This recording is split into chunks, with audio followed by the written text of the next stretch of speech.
You're listening to Radio Free Rhinecliff.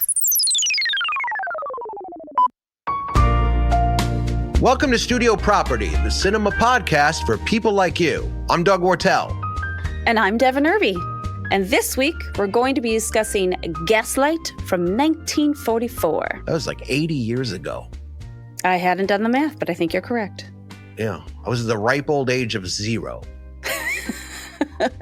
when this came out. A twinkle in your father's eye?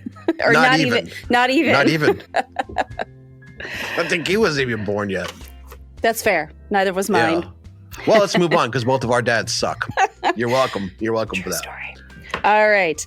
So, Gaslight is directed by George Cukor, and it stars Charles Boyer, Ingrid Bergman, that lady, Joseph Cotten, Angela Lansbury in her first ever film role. And she was like 17. She was a baby when she's in this. She was. Yeah, she was a baby. But apparently an amazing baby because she was spectacular in it. And my favorite, Dame May Whitty. Who does she play? She plays Miss Bessie Thwaites. She plays bloodthirsty Bessie. We have a conversation. We had in a pre-show, we had a conversation about bloodthirsty Bessie. Yep. Which we're going to tag at the end of this episode because I'm not even going to try to recreate that magic. Nope. But I do have to say, once I realized she was a dame, I was like, well, that's why she's so amazing as bloodthirsty Bessie. Because, I mean, clearly they knew. Although I should also point out Angela Lansbury also ended up becoming a dame. Oh, okay. I didn't know that either. Yeah. Is that like knighthood? Is that how that works? I think that is. I think it's whatever the first level is of knighthood. I think there's tiers. Oh, okay. Of aristocracy. And I believe a dame and a sir are that first level. It's the one they give people that aren't aristocratic, but they feel like they need to do something nice because they've done like Paul services. McCartney? Oh, no, he's a knight. Yeah. No, I think that's right. I think he's Sir Paul McCartney. Yeah. It's like for services rendered to the Empire. Do they still say the Empire? I feel like it's wrong. Maybe kind of. Hogwarts. To the Commonwealth. That's the phrase. Oh, right. Services rendered to the Commonwealth.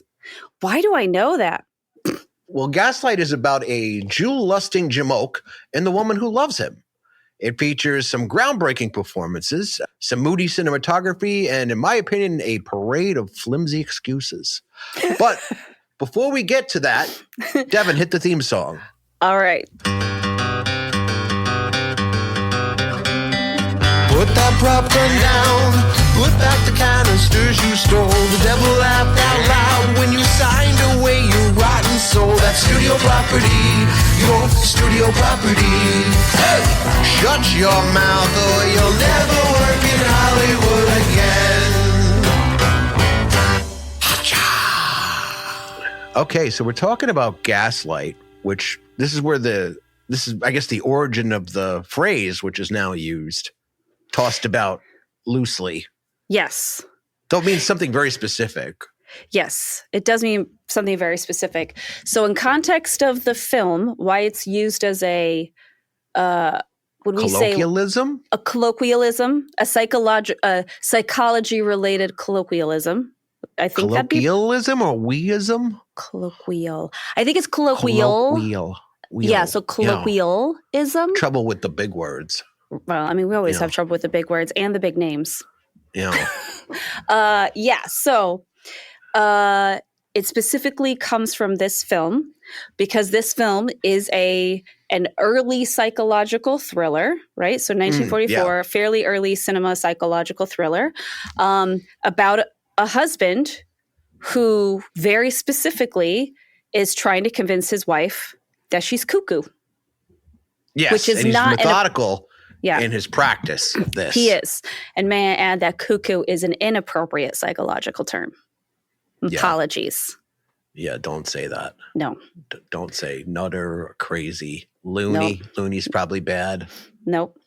Bad. But he is, so the Gaslight. Quack is also bad. Quack is also bad. Yes. Yeah. Bonkers. But yes, bonkers. I mean, we could come up with a lot. Yeah. But yes, so he is methodically trying to convince his wife that she's losing her mind. And one of the aspects of that is an actual physical aspect revolving around the gaslights in this late 19th century house. So 1890s, a house would have gas lamps throughout the house. So the house would be plumbed with gas, and literally they sort of look like hurricane lamps. They'd be up on the wall, and then you turn it on, and then you light a match, and there's literally an open flame, and that's literally the gaslight. Now, I don't know how a lot of this works, but it sounds dangerous. Like it looks dangerous, even in the film. Like a stove is one thing, I guess a water heater, but these are in every room of the house, right? Like these little valves, and I mean, where little bits of gas come out. That seems kind of dangerous. And a lot of times, if you're looking at any sort of urban area, you're in row houses too. So if you're loosey-goosey with your gas, it doesn't just affect your property, affects every neighbor who's in your section of row houses. At the same time, if you leave it even a little bit on, like if it's not tight and you don't have the windows open, I just imagine I bet there's lots of stories about how lots of people died. Or people just had more common sense back then. I mean, that's a possibility. Yeah. But moving on, some of the pre-production of this film, right? Yes. Is very fascinating in its own right. So the film is actually a remake of a 1940 film, which you and I both saw. We watched both versions of the film. And it's odd because to make a remake only 4 years away from the original, although the original wasn't as successful. No. And also on top of that, not only is it a film remake only 4 years out, it's based on a play that was only made 2 years before that. So the play came out in 1938, then the first film in 1940, and then the one we're discussing tonight in 1944. So it's interesting that they're all very smooshed together. They're very, very close together. So a lot of franchise films nowadays have this sort of thing happening where they're like, oh, I'm going to make this thing. But we just made this thing, but it's different this time. And so that's always happened. That's always been a thing, I guess. Interesting. So some of the issues, the complaints we would have about the film industry have always existed. Yeah. We're not that many episodes in to have figured that out. Yeah, look at us achieving things. Darn tootin' we are. So one of the conditions of making this film were that the other prints of the original would have to be destroyed.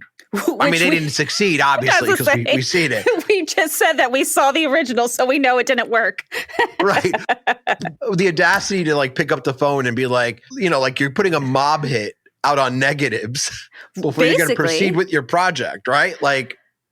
I mean, that's just not something that would happen today. That is not something that would be allowed to happen today. But I suppose that was part of, 44 is pretty much the heyday of the studio system, right? As it stood, really the studio system where they ran everything into the studio system. The birth of it, right? The birth of it. Where literally actors signed contracts with a studio. So they would just be on contract with a studio. And you'd be on contract for however many films or however many years. And, Right. Until later on, they would assume their power and, make horny political thrillers looking at you, Warren Beatty. Yes. So that's history, people. So they picked up the phone and tried to put a hit out on this negative. Didn't work. No. And the original, we had to point out, is not too dissimilar. No. This one's, of course, way more fleshed out. Yeah. Yeah, this one's definitely more fleshed out. They give you a lot more background on the relationship of the primary couple, which is, I would say, having seen both films, I appreciated that. Because when watching the original film, I just thought, why is she buying into the craziness? Why is the wife buying into the craziness that the husband is trying to sell her? Yeah, it starts right away. It starts right away. Yeah. Right. Off to the douchebag races almost immediately. We were immediately. Whereas this version, that relationship is fleshed out you've got some romance at the beginning. And so you get how he's able to sell her on this, you're not well, you're mentally not well kind of idea, because they've got a groundwork for him to build from. Well, what's it? Anton Woolbrook plays the husband in the original. Yes. I immediately kept going watching it because he was in it. He's in The Life and Death of Colonel Blimp, one of my favorite movies of all time, which we'll eventually get to. Yep. But his performance is very different than Charles Boyer. Charles Boyer is very seductive in the beginning. Yes. He's like if like Pepe Le Pew continued. Like if you continued that story. A little bit. Paula, my love for you is like a flame. Not the spark, but the flame. Oh, and then he goes from that to like, you crazy bitch. Go back inside. You're so crazy. He really does. Stop stealing my stuff, you crazy bitch. like that's that's so accurate. You're right. But the original version is definitely, he's just creepy. Yeah. From the beginning. Right out of the gate. Right out of the gate. Very mean, very creepy. And you're like, whoa, put the brakes on. Or at least I was like, red flags, take a step back. Which do you think is the better looking of the two? Ooh, I think I would have to say. It's time in the show for now a female perspective. I have to say, I think Charles Boyer. But I do think how he played it helped, because there was more of that romance. And like you said, he's very seductive. And I know one of the first scene we're going to talk about is about him putting on that charm. And so to me, he love bombs the hell out of her. Right. Absolutely. Right. And so I feel like he was definitely the more seductive and handsome of the two, if I had to pick. Yeah. Okay. My opinions on men who are now dead. That dead guy is hot. Sometimes they are. You just got to admit it. Well, the cinematographer on the 1944 Gaslight was a guy named Joe Ruttenberg. He was born in 1889 and he died in 1983, which by my math would make him 257 years old. And, he lived a he good was nominated. Life. What's that? He lived a good life. He was nominated for an Oscar 10 times. That's how incredible he is in his craft. Yeah. Won 4. I mean, that's a good statistic right there. He also shot Dr. Jekyll and Mr. Hyde. Ooh. Which is where we get a lot of that like noir lighting in this film, right? Now, there's 3 screenwriters on this version. The first one is John Van Druten, who went on to write Cabaret. But the most interesting of the 3, I think, is John Balderston, who wrote the drafts for like all of the original Universal monsters that we know, like Dracula. He wrote the draft of Frankenstein. He ended up writing the final on Bride of Frankenstein and The Mummy. So that's impressive. This husband character shares DNA with the original Universal monsters. Which explains why he is a monster. Yeah. I mean, like, but I feel like he should be featured in like whatever amusement park theming right. has these monsters in them, because he's just as terrifying and just as interesting. And it's interesting too. I mean, when you really think about it as well, I love that the cinematographer, knowing that he was so good at what he did and that he was nominated so many times and actually won so many times, because when you're shooting in black and white, your lighting is kind of all you have to a degree. But you can imagine that would be like a playground for him in a film. Sure. I mean, the film's literally called Gaslight, right? Like, so you're going to be playing with shadows and all kinds of moods, Yeah. I mean, it's wonderful. Well, let's get to some scenes. Yes. I mean, it's wonderful to this day. It's 80 years old. And there's still parts of it that you're like, wow. Like, I was hooked immediately. Yeah. So what's the first scene we should talk about? Let's talk about when Gregory, Paula's husband, is flirting with Nancy, the maid, the Cockney maid, as played by Angela Lansbury. Oh, so you know what? I have that clip right here if you want to. Flirting with Nancy, right in front of Paula, too. Yeah, hold on. Let's check this out. Oh, look how gorgeous Did she you was. ring, sir? No, your mistress rang. That accent gets me every time. Well, go on, my dear. Why don't you tell Nancy what you rang for?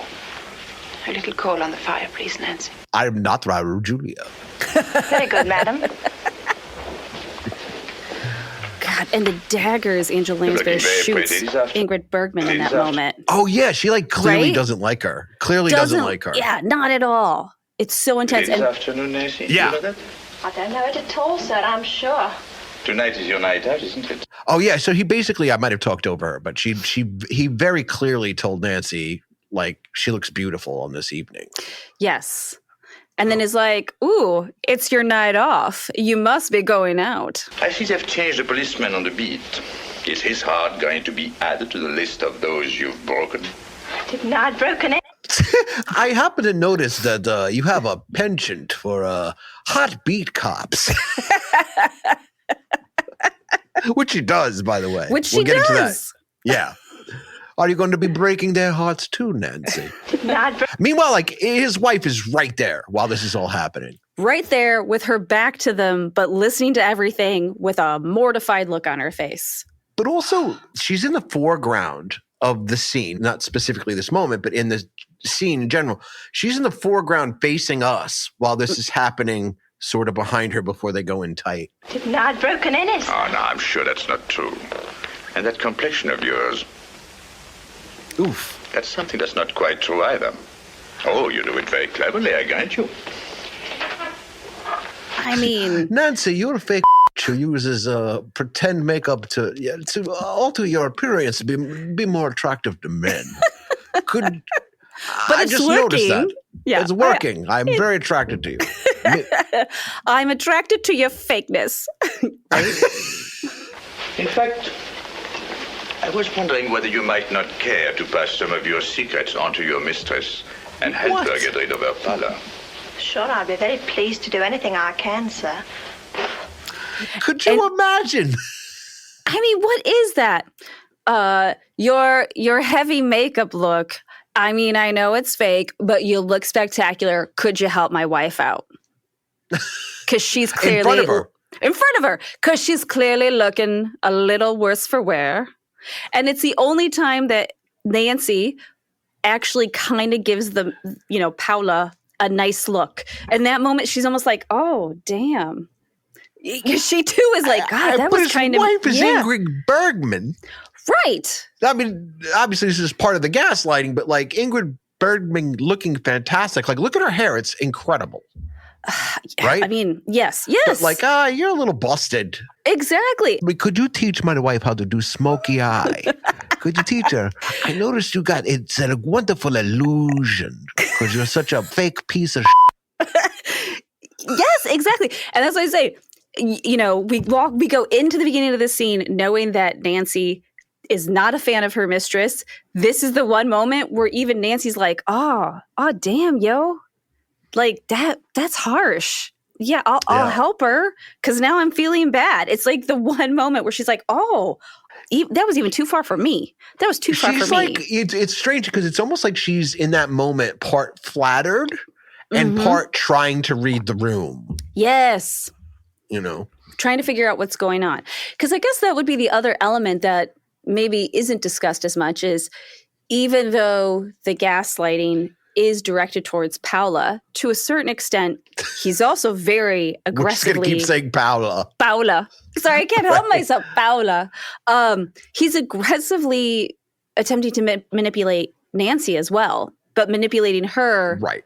Yeah. in a way that's going to help him in the end. There's a few different textures of lighting. In the foreground is really brightly lit from the left to right. Right? Yes. But if you go into the depth of where Nancy and Pepe Le Pew are sitting, it's sort of it goes sort of the medium light and in the back, the way the wall and also the drapery. Yeah. Which this one shot paused as it is, the level of wealth. It's also from a art production point of view as well. I think this movie really makes me feel like we've transitioned into truly having depth in your scenery as well. Because I've been watching a lot of like I watched Frankenstein recently and a few other older things where you can still feel like you can tell the scenery is painted, right? This, you feel like you're in the room. I think we're getting to that era where it's starting to transition and you feel depth and it doesn't feel so fake and it feels a lot more real. And you're absolutely right. The lighting is just adding to that. You're feeling it all. It's got a realness to it. Yeah, it just seems like 3 or 4 different, I don't want to say shades is a little on the nose, but like different tones of lighting as the field of vision goes backwards. And it's wonderful. So. And also we still, even though it's not perfect, we still actually have our gas lamp in the scene pretty much the whole time. And your attention's drawn to it still, even though it's not in the foreground. Exactly. Will that be all you're wanting? Yes, except tea when it's ready. Very good, sir. His eyebrows. I was about to say the exact same thing. Eyebrows. Gregory, how can you talk to Nancy like that? My dear, you seem so anxious to regard the servants as your equals. I thought I would treat her as one. Besides, I was only trifling with her. No wonder that girl despises me the way you encourage her in... Despises you? Whatever makes you think that? Her whole manner. The way she talks to me, the way she looks at me. Looks at you? The drama. Paula. Right? What? I hope... You mean the maid I've been trifling with is giving you the stink eye? How dare she? I hope you're not starting to imagine things again. Oh, here we You're not, go. are you, Paula? Here we go. Of course I'm not. I hope you're not, but if you start talking about the way Nancy looks at you, turn away, Paula. Darling, have you not read The Secret? When you say it out loud, you're manifesting a destiny, darling. Wait, Paula. We must have this out. Do you really think Nancy despises you? Well, answer me, Paula. Do you? Oh, this performance. I mean, we should point out she got Best Actress for this. Yes. She won an Academy Award. Yep. Ugh. Punch buggy. Right? I think her first one. I think this her first one? Oh, I'm going to have to double check because she won a couple of times. She won a few times. Yeah. But she's also Ingrid Bergman. Of course she won more than one Best Actress. The stages of her psychology breaking down are very pronounced. And you can see the different levels before the end of the film. Absolutely. And what I love about the end of that scene too, the way Gregory is talking to her, it is textbook gaslighting at that point. This is exactly why this is our colloquialism for trying to convince somebody that they're not mentally well, that they are mentally unsound. Because he clearly flirted with the maid. He's clearly flirting with the maid to... Why? You're the one who said you wanted us to treat the staff like regular humans, like they're equals. I'm just trifling with her. What are you talking about? Why are you getting so upset? Of course she doesn't hate you. I flirt with all the regular folks. Exactly. I flirt with the regular people too. Yeah. Oh, you just see me outside with the neighbor outside. She said hello, and I was like, I'd love to see you in your panties. No. I figured I'd treat the help the same way. Your pantaloons. Well, right, pantaloons at the time. We're still 19th century. It's got to be pantaloons. Hot. But as the audience, now we're sort of like, this is probably stage 2, right? With the picture incident happens before this. Yeah. Right. So we're not quite in the thick of it, but we're getting there. Right. In the thick of the gaslighting, as it were. And I hope we did communicate clearly that, yes, this film and the title of this film is where we get that term gaslighting from. Mm-hmm. So the next scene I'd like to talk about is the concert. Concerts, I don't know, want to say they were all like this back then. I don't know. But this specific one was a piano concert, not held at a big concert hall or a theater, but rather a residence of a rich person. This was a commissioned sort of situation. Mm-hmm. So like a famous pianist, I guess, would come in and play Beethoven. In this case, it's Beethoven's Eighth, Pathétique, it's called, the Eighth Sonata. And it takes place more like in a mansion parlor. I think Does this that is sound what accurate? It does. I feel like this is what the definition of salon is, right? Oh, okay. So your aristocracy Or just, I guess if it was New York, you'd be nouveau riche, right? The rail barons or whoever they were, right? You have lots of money. Your house is enormous. It's not a ball, so you're not going to the ballroom, but you're having a lot of people over, and you're essentially, like you said, commissioning a small concert. So I think it'd be in the salon, and you get somebody famous in, because of course there's no recordings. This is how you're going to hear that music. You don't have any choice but to hear it live. And if you're wealthy enough to hire somebody to have a private concert, I mean, I suppose it's the same as being able to afford Beyonce for your birthday party, right? If you're, well, what's the term I'm thinking of? If you're rich, that's what you're like. Rich. I was yes, but no. What am I thinking of? It's the modern version of if you are an oligarch and you can afford to have Beyonce play at your birthday party.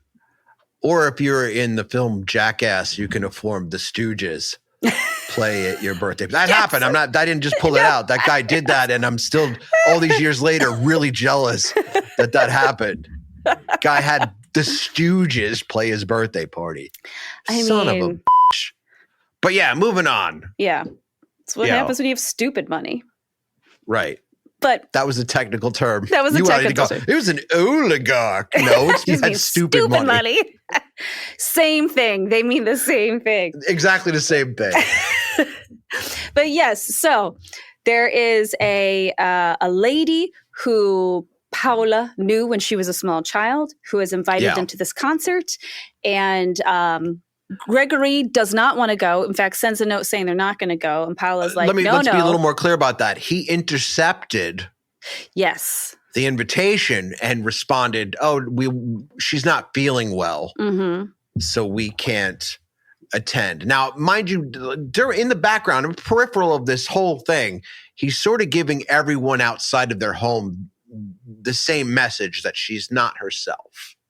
Which is also an aspect of the gaslighting, right? It's not just about convincing her that she's mentally unwell. It's convincing everybody around her that she's mentally unwell, which of course is part of the manipulation of the staff, not just Nancy, our seductive Cockney maid, but also Elizabeth the cook, right? So he's convincing both of them as well that she's not okay. Now, mind you, Elizabeth the cook is an older maid who we'll get to, I'm assuming, later in the program. But so there's two maids in the house. There's Elizabeth and Nancy. Elizabeth is part deaf. Yes, which is aiding Gregory in his shenanigans because poor Elizabeth can't catch everything. She can't hear it all.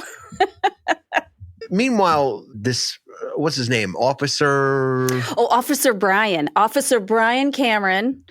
I don't know. Do we ever get a clear understanding? He's not a beat cop. He's not a standard constable. He's kind of seems like a detective. Yeah. So maybe he's Detective Brian. I mean, and I suppose detectives did exist late 19th century England, right? So maybe he was just a detective, but he's like, yeah. Yeah, I don't know. This is before Jack the Ripper. No. No, when is Jack the Ripper? When did that happen? Sorry, England. We don't really care to learn your history. We're just learning it now. It took us a minute. We might be about the right time because we don't get an exact date on this film, but the assumption based on the aesthetics would be 1890s, possibly 1880s. So, 1888. So actually, look at me guessing, and I was correct. We're about the same time frame. But you probably just looked at the clothes and were like, that's exactly the week Jack the Ripper happened. You were like, fashion, darling, fashion. Basically, it was the fashion, but also it was the gaslight. Right. Because how you got power and such into your home between the gas in your home and the fashion. I took a stab, and I'm pretty sure I'm correct. So we are at the concert, and that's our opportunity to kind of get to know Officer Brian a little bit. So we know he's a detective. Detective Brian if you're nasty. Yeah. Right. And it turns out he has been longtime friends with the lady who has invited him, who is hosting the concert. And of course, one of my favorite asides of the whole movie is her being like, I'm going to sit you next to, and I can't remember her name, but she's going to sit him next to some young lady. And he's like, oh, she's a mouth breather. No, thank you. Right. And he's not happy about it. Yeah. And he gets stuck sitting next to this girl. But while there, he witnesses this exchange between Gregory and Paula during the course of the concert, which is an amazing exchange, an amazing scene, and so well acted. Now, earlier in the film, we had to point this out because this is sort of an Easter egg, as it were, that pays off later in the film. Paula shows Pepe Le Pew, her husband, a glove. Used to belong, by the way, the house used to belong to her aunt, who was a famous opera singer. Yes. She shows him a glove, like a bedazzled or jeweled glove or something that belonged to her famous aunt. And it's mentioned that the other glove was given to a secret admirer. Yes. And that sort of leaves a little to the imagination that maybe she had a secret lover or something. And also we should mention that her husband goes to the Tower of London and outwardly lusts over these jewels. Yes. That we also find out were given to the aunt. A set of these jewels, right? How does that work? So basically, the actual British royals, this is a real life thing. Their fancy, the crowns, the big fancy royal jewels are all housed at the Tower of London, and they actually do have them on display for the general public. Obviously under lock and key, but there is a display. I've actually gone and done that. It's pretty cool. But the secondary storyline is that a royal admirer had given a bunch of very fancy, expensive jewels to Paula's famous opera singing aunt. And when the aunt was murdered, which I guess we kind of haven't mentioned, but honestly, it's the first thing that happens in the film is you find out she's dead. We never meet her. She's just dead from the beginning. We just know she's been murdered. But these jewels were never recovered. It's more important than we're letting on. It's like it's the premise in which the whole film hangs. Yeah, exactly. But yes, so she was given these very fancy jewels by a quote unquote royal admirer. And so, yes, when Gregory is at the Tower of London looking at the other jewels, you can just see in his eyeballs that he is super into the jewels. No, but it's like it is very weird and lusty, and it's gross. I believe we had a conversation about it. Like I compared him to James Woods in that really bad Disney Notre Dame movie where he's like desire. Yes, like it's very weird. Hunchback of Notre Dame. Notre Dame. Sorry, I should be better about the French. Hunchback of Notre Dame. It was awful, but I think it is good that we mentioned the aunt here instead of right at the top, because in the 2024 remake that I'm making right now in my mind, that's revealed a little deeper in the film and not out of the gate. Oh, I like it. You know what I mean? Yeah, okay. Also, again, this bloodthirsty Bessie, who we met on the train in the very beginning of the film, turns out to be one of her neighbors who is excited that someone is moving into what was known for a while as the murder house. So in the remake, she's going to be a true crime podcaster. But the point of bringing this up as we continue on with the concert is there are peripheral characters outside wondering about this young woman living in the murder house. Right. So curiosity is building outside of the horror movie that we're watching in this relationship. Right. So the concert is this perfect moment for people to get a real glimpse of what's going on. So Detective / Officer Brian gets to see this interaction between Gregory and Paula. The lady who's hosting the concert aggressively sees it. So literally, so everybody's sitting down and Paula seems very happy and she's excited. And as you say, we're technically getting an actual concert in the film because there is a famous pianist who is playing Beethoven for us. We know just before they go to the concert that Gregory has looked at his pocket watch and had a smirky look on his face, right? And so then we get into this scene, and while the music's going, he pulls out his pocket watch, but the pocket watch isn't attached to the chain. And instead of waiting till the end of the concert to say anything, he quietly turns to Paula and says, "My pocket watch is missing.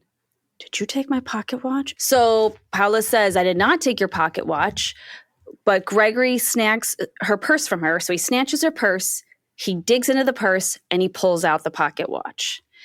And of course, Paula falls apart. And it's Ingrid Bergman at her best. And she falls apart beautifully.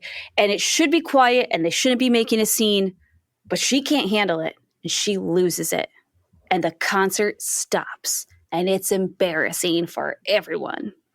Including the audience. Even it's so uncomfortable. Oh, horrible. Nobody wants to see anybody lose their crap, right? Nobody ever wants to witness that. And so you feel like there's a combination of... Well, I got to backpedal on that. Like at Disney World, when stuff like that happens, I love it. Okay, well, I mean, that is slightly different. You can kind of watch at a distance and be like, "Oh, wasn't me." Right. Oh, that's true. You're not really stuck in the room. Right. In fancy attire with it. In theory, with people you know, right? Because only a certain group of people have been invited to this concert. So you probably actually know everybody there. Yeah, so they've been hearing, right? So they've been hearing like tales, right? Because as you said before, Gregory's been laying groundwork that she's not well. And now he has forced her, and I think this has forced her into kind of having this breakdown in front of all these people. And it's really the first time when you really realize, oh yeah, this is on purpose. I know the prior scene with the back and forth with Nancy the maid, you are suspicious, but it's not confirmed. The concert is when I feel like you're like, oh, that was fully on purpose. No, you're right. It feels like right at that moment, you're like, oh no, like this is an orchestrated plot to make her look unwell in front of everyone. Yeah. So, and it's in such a big way. Like I said, the concert bananas, stops. That's another one too. Oh, bananas. Yeah. Yeah, bananas. And you feel terrible. Yeah. I don't know. Banana seems very gentle. Yeah. Maybe I'm wrong. Yeah. Maybe we should have had a psychologist on. We're only a 2-person operation at this point. This is in true. The situation. Yeah. We're both very busy people. We are both very busy people. So, but you and I have agreed that bananas is okay. We can say that. Yeah. Yeah. So he's making her out to be bananas while making her bananas. Exactly. Yeah. So he rushes her out after he makes this scene. And we start to see Detective Brian really get interested in the case now. Yeah. And this is the scene I'm excited to talk about as well, is the moment it's revealed that Detective Brian has become so interested in this case, not only because it's there was an unsolved murder in the house, but because he is the secret admirer who has the other glove. Now, Detective Brian is really, really young, and that's because he was a child who loved that aunt so much that she gave him that glove, almost like, oh, you're my number one fan, and gave him the glove. And I thought that was a great reveal. Yeah, especially because you learn it's such a sweet thing, right? That it's not really it's not a romantic thing. It's a little kid who thought she was amazing, and she thought it was cute that this little kid thought she was amazing. And you're like, so cute. It's sweet. It's very sweet. We should sort of fill this in a little bit before we get into the specific scene, because Pepe Le Pew has been sneaking out of the house and telling Paula that he's composing in like this sort of rented space, presumably down the block someplace, which she never checks. No. Because she doesn't really leave the house now. No, she doesn't. But how long is he composing this thing? Well, and also he works only in the evening, and then makes her feel bad. Part of the gaslighting is she, at one point is like, well, it's too noisy in the house. I'm too much of a problem. So he has to go to this office, this rented space to compose. He's like, Paula, I got to go down the block. I'm working on an opus called Chinese Democracy.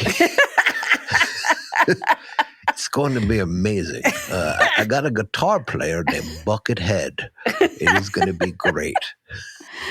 Oh, But yeah. I'd pay good money to hear Charles Boyer say that line. But what he's actually doing is finding a different route into the attic, which has been boarded up from inside the house with all of her aunt's paraphernalia in it, so he can search for the jewels that her aunt has hidden someplace among her belongings. So Paula is in her room, and of course, when he leaves for work, quote unquote work, she's extremely agitated. And then, of course, as soon as he, gets to that third floor and turns on the gas up there, then it makes her gaslight dim. So she sees the light dim, but thinks it's in her head. Of course, poor, partially deaf cook Elizabeth can't hear any of the thudding, right? Right. So she can't hear anything going on. And so there's Paula footsteps going on upstairs. She can hear him. And, you hear him walking around. And it's not just that he's walking around. He's digging into all the stuff. And there is a moment where we see him literally pull a knife out of a drawer and start cutting into like velvet chairs and whatnot. Because he's like, where are these jewels? And he's cutting into like sofas and trying to find things. So she's hearing all of this. But that third floor is supposed to be completely blocked off. Nobody can get there. So she has no idea, there shouldn't be anybody in there. When we say it's boarded up, it looks exactly like you think it looks. It's like 2x4s across the across the room. Door. Yeah, across the door going to that level, going to the attic. Yeah. So she's, the gaslight has dimmed, which it shouldn't do. It shouldn't do because it's only supposed to be light on her floor and then the floor downstairs where Elizabeth is. So Detective Brian sees him going in, figures out that he's going in another way. Because he's, again, very interested in the case because he knows who's been murdered there because he was her number one fan. Yep. Figures out that when he goes, he can try to intercept or try to speak to Paula directly. In which he does. He gets by the maid and speaks to her directly and tells her, look, you're not crazy. This has been happening. In fact, he's not even who you think he is. He's because he's been doing his homework and finds out that his real name is what, Deb? Do you remember? Sergis Bauer. And the whole reason why he's been gaslighting her is because he had gotten a letter addressed to that name. And when she said the name out loud, he immediately had to drive her out of her mind so she would be an unreliable witness later. Right. If this were to come up in any kind of legal situation. Exactly. Because now she's a loose thread now. She saw the letter with Sergis's name on it. Suddenly she potentially could be, she could be a problem. So he's got to deal with it. Did Sergis had a wife? Like he has a whole other family or something, That's right? the other thing. Sergis is like Czech and has a wife. And so their marriage isn't legal. And so Detective Brian's like, I'm really sorry, ma'am, but like your marriage isn't even legal. And she's like, no, my marriage is legal. And he's like, no, I'm really sorry, but it's not. There's like a whole thing. This is bigamy. It's big. And it takes it to another level, right? So not only is your husband who love bombed you to even get you to marry him in the first place, trying to drive you out of your mind. But it turns out he's also married to somebody else. Right. I mean, we learn nothing about. We don't ever learn what that situation is other than that she's somewhere. Also, because and he's legally bound to her. Yeah, he's legally bound. So eventually, one of the officers involved in this plot, in this caper, who's helping Detective Brian, who pumped Nancy for information because, as we mentioned earlier, she has a penchant for the beat cops. Sure and does. she tends to let things slip. They go in there and sort of wrestle Pepe Le Pew and tie him up in a chair. And then we get to the climactic ending, which I don't think we should, give away. No. In the first few episodes, we were giving away endings, and I don't know if that's a great idea. But you guys can tell us. You can find us on Instagram and let us know. Yeah, let us know. I think here's a good, I think what we'll do is we'll start a Patreon, right? But like a free one. Because we don't have time for bonus content right now. And we're just starting out. Who cares? Yeah. We'll start like a Patreon where we can go back and forth and you can tell us what you think. I like this idea. I wrote it down. Yeah, we'll get to it after the holidays. So. Oh, okay. That sounds good. Yeah. Maybe, in the meantime, we're on Instagram. Okay. Well, I was going to say, with any luck, maybe Tito will reach out and let us know. I hope Tito calls again. I hope he calls too. Yeah. But yeah, we just had a whole production meeting. But like, I feel like this is where we lead into one of the most incredible parts of Ingrid Bergman's whole performance. Is her in real time unraveling the bananas. Yes. And piecing herself back together as she's speaking, which is wonderful. And it's brilliant. Yeah, while confronting Pepe Le Pew. And I think it is so good. It's so good. Well, his real name, I mean, he's not Pepe anymore. He's Sergius. Right. He's Sergius. Gregory/Sergius. Gregory, right. Well, and I know in our Clue episode, we talked about, we went through the scene where I was like, okay, this is clearly why Jane Fonda won an Academy Award. Granted, I know the whole film is impactful on it, but you know, there is a scene specifically where you're like, oh, this is what sealed the deal. This is why she won. This is what annihilated the competition. Yes, this is what crushed everyone else. This film is the same way, where, as you say, like literally we get to watch Ingrid Bergman get her brain back and go, oh, and kind of reverse through everything that Gregory/Sergius did to her throughout the entire film. And it is a very epic, it's an epic scene. It is amazing. Everything about her is fantastic. And you're like, oh, that's why that girl won an Oscar. That was easy. Yeah, I don't even know who she was up against, right? Right. You're like, well, that was an easy vote. So you think this is the moment, like that's the moment where she sealed the deal. Definitely. But I mean, we didn't look up like what she was even up against, but like 1944 Oscars, which I think is the 17th. Right? Is it the 17th Oscars? Yeah, right? 1927 is the first. Yeah. Is it 27 is the first year? Yeah. Wait, so hold on. Would this be, the movie came out in 1944, so does that mean it was part of the 1945, right? Oh, yeah. I forget that. Okay. So then it would be the 17th. Okay. So that makes sense. Okay. Yay, I won. Nothing. You did win. Yes. Okay. So she is up against Claudette Colbert for Since You Went Away, Betty Davis for Mr. Skeffington. I never saw that one. Me neither. Greer Garson in Mrs. Parkington. Barbara Stanwyck in Double Indemnity. Pretty stiff competition. I mean, those are some heavy hitters. Also, can I point out, I don't know if I said it before, but Angela Lansbury was also nominated for Actress in a Supporting Role for this film. She did not win. Who did she lose to? Ethel Barrymore for None But the Lonely Heart. Huh.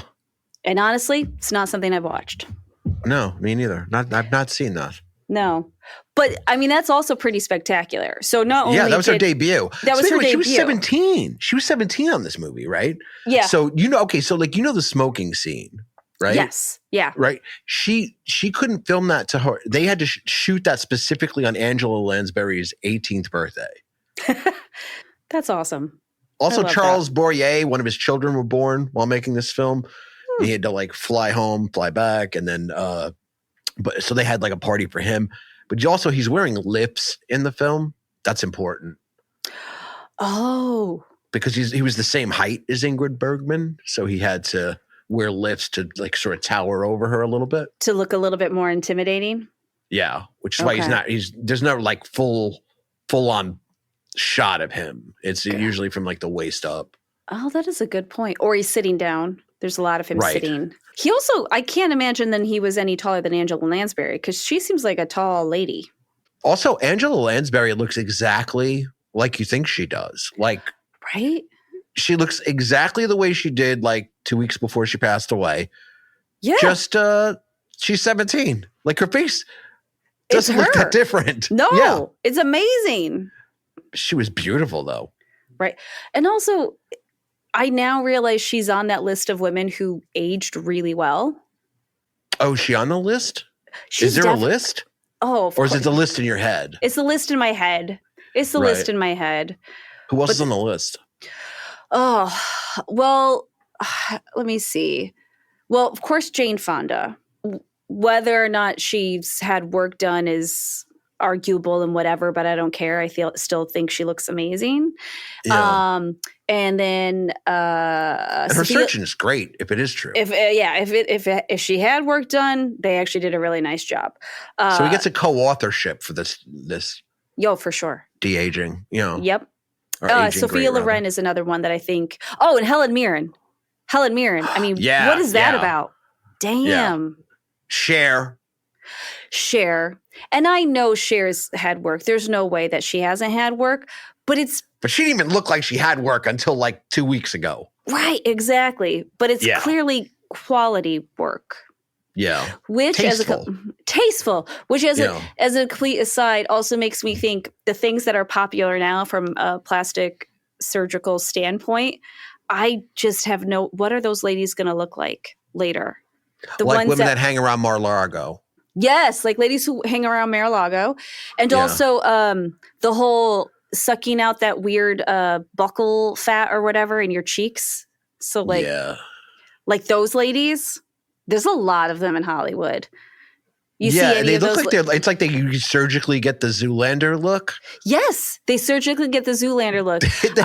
They surgically implant blue steel on their own faces. That's exactly what's happening.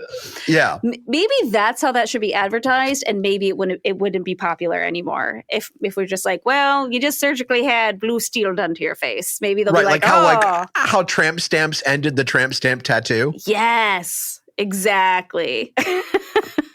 Yeah, no, that's when it cancels the whole thing out. Yeah, it does. It just cancels. Yeah, it cancels the whole thing out.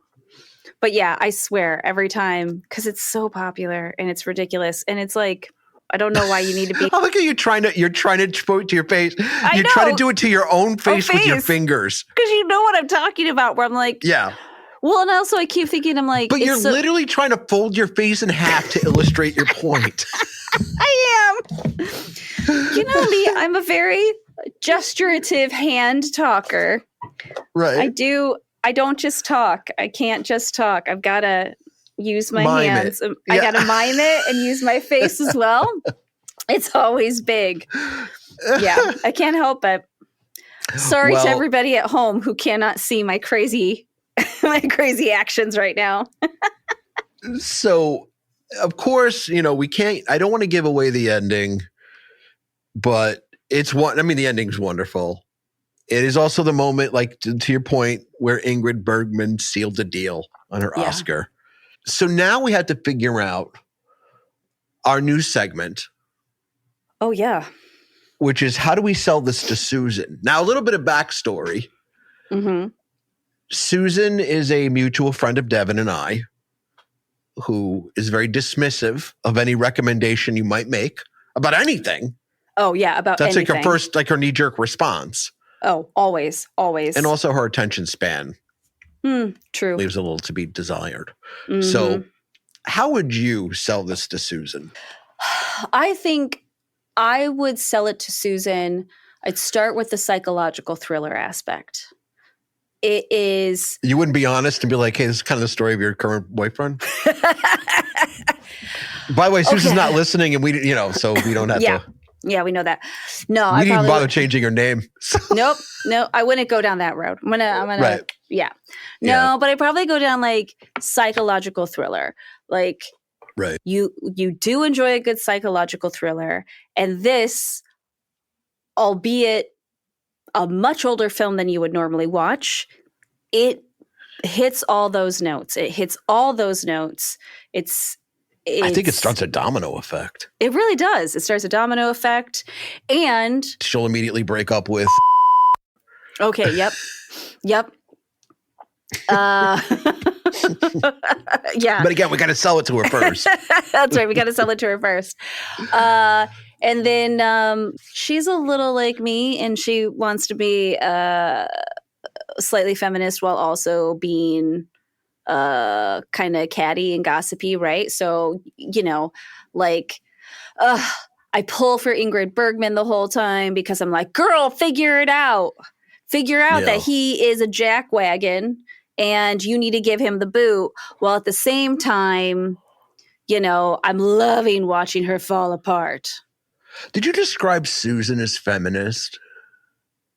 I said kind of feminist. Oh, kind of. Yeah, because, you're being really nice. I am being really nice. You're saying, kind of feminist, to be clear, how, some Spice Girls lyrics are kind of feminist. All right. I mean, you're not wrong. You're not wrong. Right. But to your point, though, if you could sell like that, girl, there's girl power. Yeah. Yeah. You go, girl, and stuff. Yep. Girl, you need to watch this because, girl, there's power in it. Yeah. Mm-hmm. Right. We got a call. Hold on. I'm going to pick it up. You want to answer it this time? No. You answer. You don't want to answer them? I'm scared to talk to strangers. You know this. Radio Free Rhinecliff. Yeah. Hey, this is Phil from Apple Valley. I heard you guys talking. You're talking. This is right. Did I call the right place? Is this a studio property? Yeah, it's studio poverty. I'm sorry. I realized that as I was saying it. That wasn't it. That's funny. Anyway. Hi, we're Studio Poverty, the cinema podcast just for the poor. Oh, good. I'll fit right in. Hey, so you guys are talking about a movie that's about gaslighting someone, and I have been gaslit. Is that you were gaslit by Deb, who I was going out with. We were going out for a while, and then you're from Apple Valley, you said? Yeah. Where is that? Down, it's east of Poughkeepsie. East? Yeah, I think it's east of Poughkeepsie. Okay. Is it like a farm or something, or is it where you go apple picking? Or is that no apples. There's no apples in Apple Valley. I mean. It was right there in the name. Well, that's an interesting factoid. Maybe there used to be, to get the name, but then people built houses and stuff. So anyway, I was dating this girl, Deb. She totally gaslit me.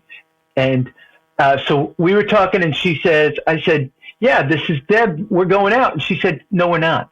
I was like, what are you gaslighting me? And she said, I don't know what that is. But I was like, this is it. This is what they say. This is gaslighting. She says... Were you actually dating her when this happened, or did you think? Yeah, we were going out. We've been going out for a couple months. We were going out for two or 3 months, and then she comes to me and she says, "You know what? We're not going out." And I said, "Wait a minute. We've been going out this whole time." She said, "You know what? Not anymore." And I was like, "You're gaslighting me." Was she gaslighting you, or was she just breaking up with you? This is gaslighting. I think I got it right. I think I know what gaslighting. No. I'm not sure. No, doesn't sound more. Like it. Tell us more. Yeah. Well, if you think one thing and someone thinks someone else, then that's gaslighting. No. If you wanted to change somebody's mind, you would just turn up the gas in the house and go out and wait until they change their mind, right? Okay, I think you're actually thinking about carbon monoxide poisoning. Which is not the same as gaslighting. Gaslighting is psychological. Carbon monoxide poisoning is you need to go to the hospital. Anyway, you're physically altering a person. Yeah. Deb was saying to me, "You're not my boyfriend anymore." And then suddenly she's going out with Len, and Len, he was a friend of mine. And I said, "Len, that was my girlfriend." He goes, "She's my girlfriend now." So listen to this. She's on my bowling team, so I still see her all the time. And so is Len. Oh. The name of our team is the Gaslighters. What? That's the name of your bowling team? Yeah. Who named your team? This team's been around for a long time. And they've been the Gaslighters since before I was there. Before I was born, I think. I mean, there's nobody old on it now. It's mostly young people. But before, it was a lot of old guys, and they would say, we're Gaslighters. Was it like Menudo? Like they age out of the bowling team and then replace you with younger people? That's what it sounds like to me. Maybe I've been menudoed. Maybe that's what I'm being. I think I'm being menudoed. You know, She's just passing me on for someone younger, like a menudo. You know what? I think that's exactly what's happening. I think we got to the bottom of this. Yep. Well, I think we've answered your question. So I'm not gaslit. You were just menudoed. Yeah. You were just menudoed. I gotta tell her that you're menudoing me. That's right. Also, Phil, it sounds like you need a new bowling team, man. I don't think you should bowl with Len and Deb anymore. Maybe I'll start one called Menudo. You know what? You should. You really should. Yeah. I highly recommend doing that. By the way, Bill, how long have you been listening to the show? I've been listening. I don't know, since you've been on. What, for the last 2-3 years? You guys, we're about 2-3 weeks old. Weeks. Hey, wait a minute. Weeks, are you menudoing me? No, we're not menudoing you. No, we're about 2 or 3. Only been on for like 3 weeks. Yeah. Yeah. You guys are good. What you were talking about? The movie. Now Gaslight. I forget the name. Have you ever seen Gaslight? it? Have you ever seen it? How do you forgot the name? It's the name of your bowling team. I was listening to you guys talking about it. I really like listening to you guys talk about movies that I do know, but I also like hearing you guys talk about movies I don't know, because then it tells me the things to look out for if I do see them. I watched that one, the Conversation one that you were talking about. With Gene Hackman. Yeah. Did you? No, I watched it by myself. No one was with me. So you weren't watching it with Gene Hackman? No. Okay. No, wait a minute. You're joking me. Gene Hackman's the guy in the movie. Yeah. I get it. No. Yes, I did see the Conversation with Gene Hackman, and it was good. But it was good because I had heard you guys talking about it. And even though I knew a couple of things that was coming, it was still a surprise. It was really a lot of fun to watch that movie after you guys talked about it. Well, next week we're going to be doing Shoplifters. It's a Japanese movie. What year did that come out, Dev? 2018. So it's more current, modern, more than modern things film. we've covered so far. Yep. And you're going to watch this next week? Yes. Yeah. We're going to talk about it next week. I don't think I can learn Japanese in a week. No, there's subtitles. There's subtitles. Yeah. Are they the fast kind of subtitles? Like you go, I got to pause this frame, because sometimes there's just too much talk. I don't well, you could think always watch it dubbed. I mean, I feel like it loses something, but if you watch it dubbed, that might help. Yeah. I like it when the Chinese and the Japanese movies are dubbed by Australian guys. It is the funniest thing. I watch. Do you know in this movie? I like a lot of John Woo films. You know who John Woo is? John Woo is director. John Woo. Really big fan of John Woo. In fact, yeah. I like these John Woo. Let me see if I can do this. With my Lenny and I would watch this. We'd laugh so hard. This guy would come in. One of the movies is called Hard Boiled, and it's got Chow Yun Fat. I got it backwards. Chow Yun Fat, and the detectives and everything, and he comes up, and the guy with the Australian accent goes, "I'm hard boiled." We laughed so we would rewind it over and over because we are hard boiled, and it was this Japanese guy saying it. It was so funny. Watch Australian dubs and Japanese films. Well, we're going to be watching Shoplifters next week. We'll be talking about that. And how does the Australian guy say shoplifters? Shoplifters. I mean, that kind of sounded more Boston than Australian, but yeah, I don't do voices. I think there's a correlation, Deb. I think there's a direct correlation. We just haven't established it yet. Also, I will say, it's wonderful that you called in, but if we could be serious for a minute, you just mentioned that you used to watch films like that with your best friend who's now left you for your girlfriend. And that's very sad. And I want to acknowledge that. And that we're very sorry to hear that, regardless of the circumstances and whatever they did to you is specifically called. They hurt you. And that's not great. We do not approve. No. Not at all. Life goes on. I got a very nice girlfriend now, and things are good. They're fine. She doesn't bowl though, so there's that. Well, maybe it's good that she doesn't bowl. Yeah. I mean, yeah. Maybe you could teach her to bowl or watch movies together.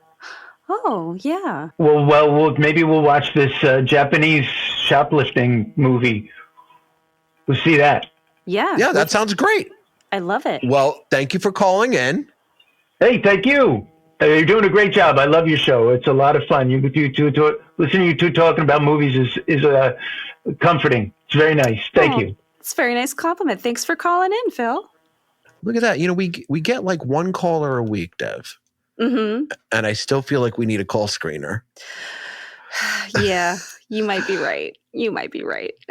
But I have to say, like, you know, Phil called in at the end of the show, which is good. Mm-hmm. And I think that's a great way to end the show. It is a nice way to end the show, isn't it? Especially after he said he had a new girlfriend. That made me happy. That made me happy too. And with that being said, we are your studio property. My name is Doug Wortell. I'm Devon Irby. And let's try to come up with a catchphrase about here. Okay, yeah. And we'll just keep doing it from week to week until one sticks. Unless we nail it out of the gate. Do you want to take the first turn? My brain's not working. Okay. Keep on reeling. Oh, yeah, that wasn't good. Sorry. No. Maybe I should have done it. Yeah. Studio Property is mixed at Spillway Street Content in Red Hook, New York, and syndicated on Radio Free Rhinecliff. Theme song by The Corner Bodega. Be sure to subscribe to the podcast and follow us on Instagram at Studio Property Show. Thanks for listening, and we'll catch you next week.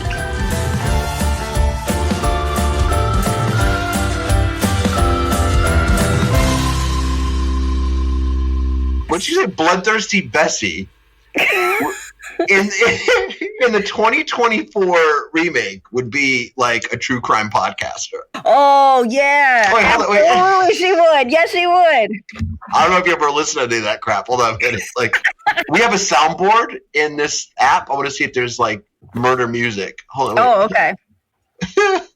Let's see. It's Bloodthirsty Betsy. It's summertime in New York. And you know what that means. It's time for a David Berkowitz bonanza. Stacy Moskowitz was a 17-year-old girl on her first date. That was perfect. That music's great. That was amazing. That was so good.